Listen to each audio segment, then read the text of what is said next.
Europe 1, il est 6h42. Oui, il y a 2 semaines, des JO, quid de ceux qui louent un logement. L'offre semble finalement supérieure à la demande. Il sera peut-être nécessaire d'ajuster les prix. Et puis, il n'y a pas que les JO. De nombreux propriétaires sont plongés en plein doute avec le succès de la gauche aux législatives. Et vous en parlez avec votre invitée ce matin sur Europe 1, Stéphanie Demurus, Séverine Amat, membre des Expertes France. Oui, bonjour Séverine Amat. Alors, on le disait, environ 7 millions de logements sont loués par des propriétaires privés. En France, ça fait quand même beaucoup de monde. Alors, tout d'abord, les JO, moins de 2 semaines de l'événement. Beaucoup de franciliens peinent finalement, Séverine, à mettre leur logement en location durant les Jeux. Comment expliquer cette baisse de la demande alors que l'on promettait monts et merveilles il y a quelques mois ? Alors, juste un petit retour en arrière. En janvier dernier, les propriétaires bailleurs parisiens pouvaient louer leur logement à la nuit, jusqu'à 1 000 € par nuit. 5 mois après, on franchit à peine la barre des 600 €, donc moins 40% de remise, j'ai envie de dire, en 5 mois, c'est quand même énorme. C'est la juste réalité quand l'offre dépasse la demande, en fait. On en est là.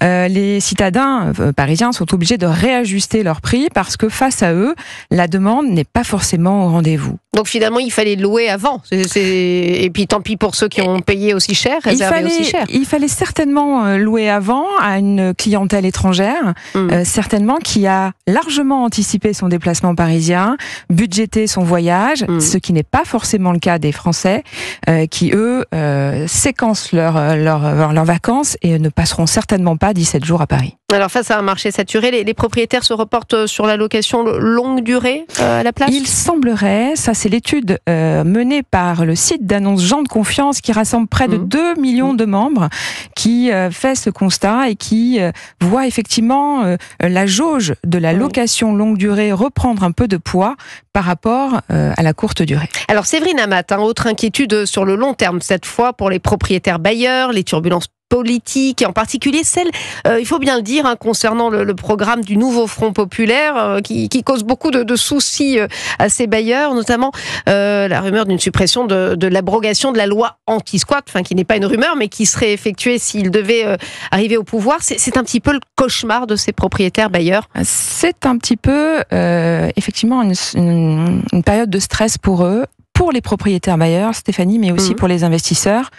Dans la proposition du nouveau Front populaire, il y a 10 propositions, dont notamment 2 qui peuvent inquiéter ces propriétaires bailleurs et ces investisseurs. L'encadrement des loyers, vous le savez, aussi, généralisé. Et puis, qui veulent étendre. Qui veulent étendre, généralisé à l'échelle nationale. Et puis, l'abrogation de la loi anti-squat. Donc, en fait, on est en train de dire quoi aux auditeurs ? On est en train de dire, vous êtes propriétaire, vous avez épargné toute une vie pour préparer votre retraite, vous avez eu la chance d'acquérir 1 ou voire 2 biens, et bien en fait demain, on va vous dire que vous aurez une augmentation des chances d'impayé, d'accord ? Et puis vous aurez aussi l'augmentation des chances de ne pas en fait vous libérer de ce locataire malveillant. Voilà. C'est très intéressant et important ce que vous nous dites, parce qu'on a toujours l'image du grand capitaliste qui loue plein de logements, mais là il y a des gens, comme vous l'avez dit, qui ont fait des économies, des retraités qui comptent là-dessus, et là ça serait vraiment un mauvais coup. Vous l'avez dit, la mesure qui considère aussi les locataires mauvais payeurs, c'est vraiment le droit au logement au-dessus de tout et au mépris du droit des propriétaires. Alors le nouveau Front populaire ne fait pas forcément la distinction, comme le faisait Guillaume Kasbarian, le ministre, entre les squatteurs et les ménages qui pourraient avoir des difficultés financières. On ne sait vraiment pas s'il y a une distinction entre les deux ou si finalement les deux vont être exemptés d'expropriation si problème il y a. Mais c'est vrai que... Quelles seraient les conséquences, Séverine Amat, justement pour le propriétaire bailleur, c'est le fait de ne pas récupérer son bien, de ne pas pouvoir le louer, d'avoir peut-être un échéancier qui s'accumule, une dette, parce que le logement n'est pas forcément remboursé, et puis une période aussi exacerbée de stress. Donc tout ça mène à quoi ? Mène à une fragilité, un capital confiance qui s'effrite, et aujourd'hui, on sait ô combien il est important que ce capital confiance perdure et persiste. Alors pour l'instant, c'est le statu quo, on l'a suivi tout au long de la matinée. Il n'y a pas que des mauvaises nouvelles d'ailleurs dans ce statu quo pour les bailleurs, avec la loi sur l'interdiction de louer un logement énergivore qui est suspendue a priori. Ça, c'est plutôt un soulagement. ou pas? C'est plutôt un soulagement, effectivement. Alors, il faut savoir que dans ces 10 propositions portées par le nouveau Front populaire, il y a des éléments qui ne donneront pas un consortium, mais il y en a d'autres qui pourront aboutir à un compromis possible. Et notamment l'encadrement des loyers. Il faut juste rappeler qu'elle est passée sous Hollande et que sous Macron, aucun des ministres ne l'avait contredit.